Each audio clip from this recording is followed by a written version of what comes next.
Warahmatullahi wabarakatuh. Saya Abdian Anda Hada Putra dengan NIM 1916030057 dari Manajemen Bisnis Syariah. Saya akan mempresentasikan proposal bisnis plan dari studi kelayakan bisnis dengan dosen pengampu Bapak Irda Yusra, SE, MSc. Bisnis plan, Ara Risoles. Analisis pasar dan pemasaran. Dalam segi segmentasi geografis, Ara Risoles berada di daerah strategis di mana terdapat banyak sekolah dan dekat dengan universitas serta dekat dengan jalan raya dan juga banyak rumah penduduk di sekitarnya. Segmentasi demografis membagi pasar ke dalam kelompok-kelompok berdasarkan variabel demografis seperti usia, jenis kelamin, dan pendapatan. Selanjutnya yaitu dalam segi targeting, sasaran pemasaran yang dituju yaitu mencakup semua orang maupun kalangan, tapi mungkin dikhususkan ke kalangan remaja, mahasiswa maupun dewasa. Dan untuk itu, agar sasaran pemasaran tepat sasaran, kami terus meningkatkan inovasi serta memperluas pasar. Dalam segi positioning, produk ini lebih menekankan pada kualitas unik dan kreativitas dalam packing, sehingga konsumen mudah dalam mengingat produk dari brand kami ini. Selanjutnya yaitu analisis teknis dan teknologi dalam segi rencana penjualan. Untuk penjualan saya melakukan dengan cara online maupun offline, di antara penjualan online misalnya melalui media sosial, WhatsApp, Instagram, Facebook, dan lain sebagainya. Sedangkan melalui offline saya menjajakannya ke sekolah maupun pesan langsung ke rumah. Dalam segi rencana persediaan saya berpatokan pada rancangan penjualan karena saya melihat rencana persediaan saya berdasarkan dari pemesanan konsumen baik melalui online maupun offline, maka untuk persediaan saya selalu standby. Dalam segi rencana kebutuhan tenaga kerja, tentu kedepannya kami akan membutuhkan tenaga kerja baik pemasaran, produksi, dan lain-lain sebagainya, namun memperhatikan segala aspek yang mendukung. Dalam segi aspek manajemen dan organisasi, di sini kita ambil 3 bagian, yakni owner, manajer keuangan, manajer pemasaran. Owner saya sendiri pribadi, Abdi Ananda Hada Putra. Manajer keuangan Indah April Syahrul. Manajer pemasaran Nur Fitri Eka Yasmin. Aspek keuangan pasar. Pada bulan Januari demand atau permintaan 2020 sebanyak 80, Februari 85, Maret 90, April 95, Mei 100, Juni 105, Juli 110, Agustus 115. Pada bulan September, demand 2020 120,00 ini didapatkan dari forecast jumlah dari demand bulan Januari sampai Agustus dikali dengan T. Maka dapatlah 120, Oktober 125, November 130, Desember 135. Seperti yang dipaparkan di PPT ini. Selanjutnya, kapasitas. Pada bulan Januari tahun 2016, kapasitasnya 142,50, Februari 147 sampai dengan ke Desember. Dapat 142,50 ini dari aspek pasar dikali dengan T. Kita perhatikan selanjutnya di tahun 2020 bulan Januari didapatkan 35,63. Ini didapatkan dari Januari 2016 142,50 dikali dengan market share 25%, maka dapatlah di bulan Januari tahun 2020 sebanyak 35,63, begitu dengan seterusnya sampai bulan Desember. Maka jumlah di tahun 2020 adalah 491, di tahun 2021 634, di tahun 2022 822. Maka didapatkan produksi maksimal 76,875. Ini didapatkan dari jumlah 2020, 2021, 2022. Selanjutnya itu gaji, tenaga kerja langsung dan tenaga kerja tidak langsung. Sebagaimana yang telah dipaparkan di PPT tahun 2020, upah per harinya yaitu 30.000 dengan jumlah hari kerja 250 hari. Dengan jumlah pekerja 1 orang, maka total biaya yang dikeluarkan di tenaga kerja langsung yakni 7.500.000 di tahun 2020 dengan asumsi kenaikan per tahunnya sebanyak 10%. Begitu juga dengan tenaga kerja tidak langsung.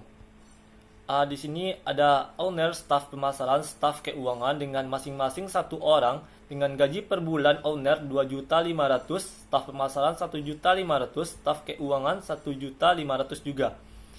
Dengan asumsi kenaikan per tahunnya dari 2020, 2021, dan 2022 diasumsikan kenaikan upahnya sebanyak 10%.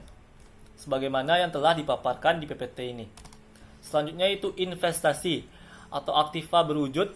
Dari investasi ini berupa kompor gas, tabung gas, nampan, teflon, wajan, wadah adonan, timbangan kue, mixer, saringan, sendok pengaduk, dan takar.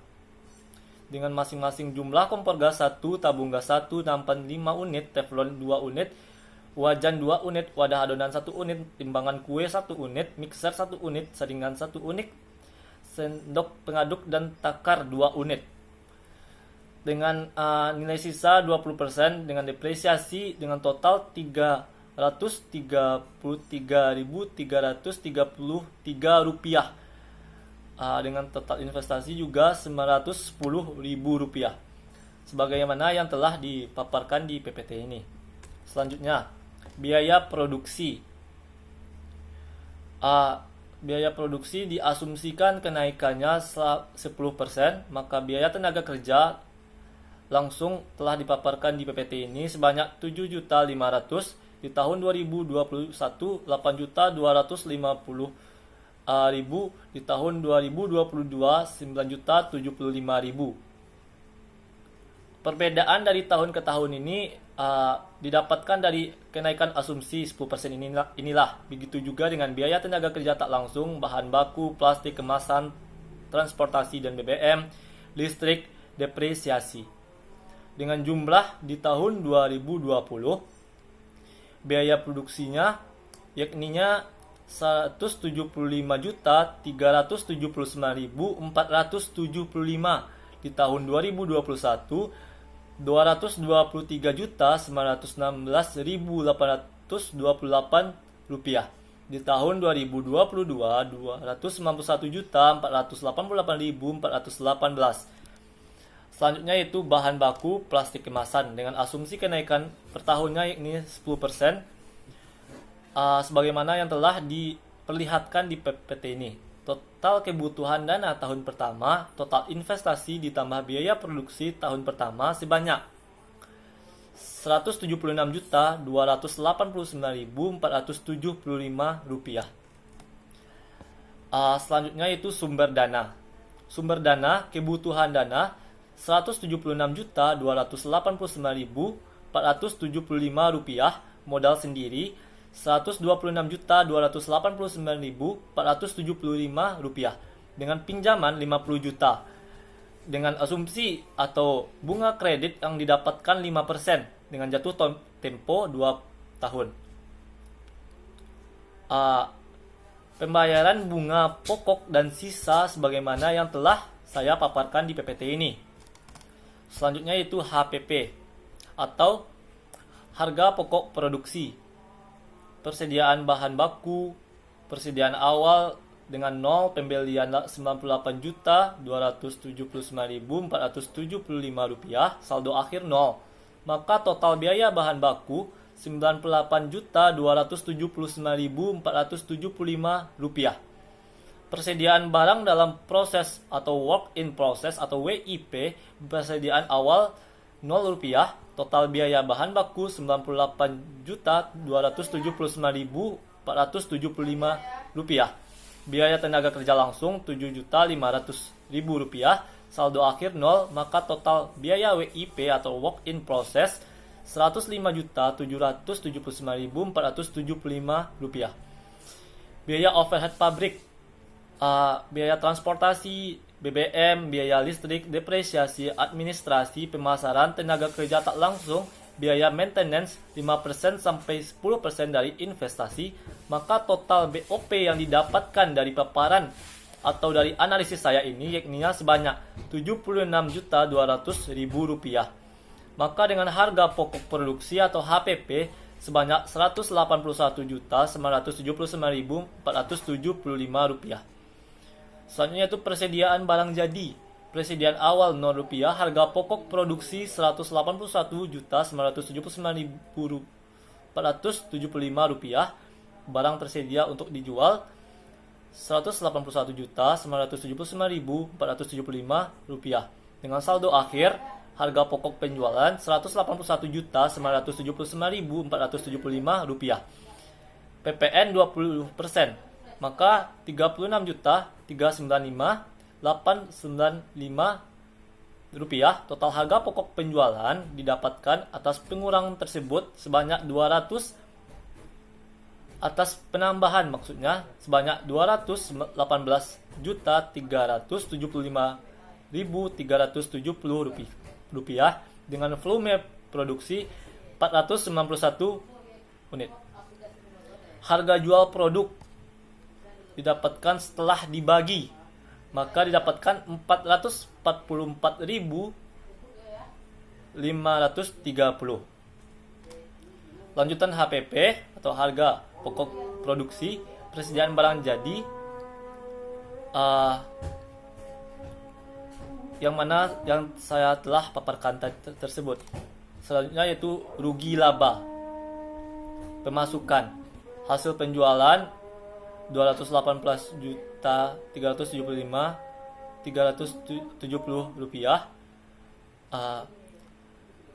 Dan selanjutnya 2021-2022 pajak penjualan 10%, biaya produksi, biaya pemasaran 5%, biaya administrasi 5%, maka didapatkan sebagaimana yang telah saya paparkan di PPT ini. Total pengeluaran Rp203.817.012. Dan selanjutnya di tahun 2021-2022 laba sebelum dipajak Rp14.558.358. Tahun 2021, tahun 2022 sebagaimana yang telah saya paparkan di PPT ini. Pajak penghasilan 10%, laba setelah dipajak, maka didapatkan di tahun 2020 sebanyak Rp13.102.522. Di tahun 2021 Rp43.251.175. Di tahun 2022 Rp89.189.253. Asumsi kenaikan harga jual 10%. Harga jual di tahun 2020 Rp444.530. Di tahun 2021 Rp488.983. Di tahun 2022 Rp537,881. Dengan cash flow tahun pertama, tahun kedua, tahun ketiga dengan pemasukan modal penjualan, depresiasi, pengeluaran investasi, biaya produksi, biaya pemasaran, biaya administrasi, biaya penjualan, pajak penghasilan, maka didapatkan total Rp910.000, 205.275.848 di tahun pertama. Di tahun kedua Rp266.641.812 di tahun ketiga. Rp352.881.956 dengan selisih sebagaimana yang telah dipaparkan di PPT ini. Kas awal 0 tahun 1, 2, dan 3, dan kas akhir sebanyak yang telah dipaparkan di PPT ini. Neraca, keterangan aktiva lancar, kas, aktiva tetap, peralatan dan perlengkapan, akumulasi depresiasi dengan total 2020 sebanyak Rp1.470.000, 2021 sebanyak Rp1.470.000, di tahun 2022 sama juga Rp1.470.000. Modal rugi atau laba sebanyak Rp3.600.000 di tahun 2020. Di tahun 2021 Rp3.780.000. Di tahun 2022 sebanyak Rp3.969.000. BEP atau break even point. Penjualan fixed cost tenaga kerja tak langsung, transportasi dan BBM, rekening listrik dan telepon, depresiasi, maka total didapatkan Rp69.600.000, Rp76.200.000, Rp83.460.000 dengan variable cost tenaga kerja langsung, bahan baku plastik, pajak penjualan, pajak penghasilan dengan total Rp129.072.448 Rp183.511.812, Rp262.145.045 dengan BEP harga atau BEP unit yang telah dipaparkan di PPT ini. Maka analisa bisnis ini dinilai layak karena tingkatan penjualan lebih tinggi dari nilai BEP unit. Bisnis dinilai layak karena kapasitas produksi lebih tinggi dari nilai BEP per unit. Maka bisnis ini bisa dikatakan layak. Oleh sebab itu presentasi saya akhiri. Wabillahi taufiq wal hidayah. Wassalamualaikum warahmatullahi wabarakatuh. Terima kasih telah menyaksikan.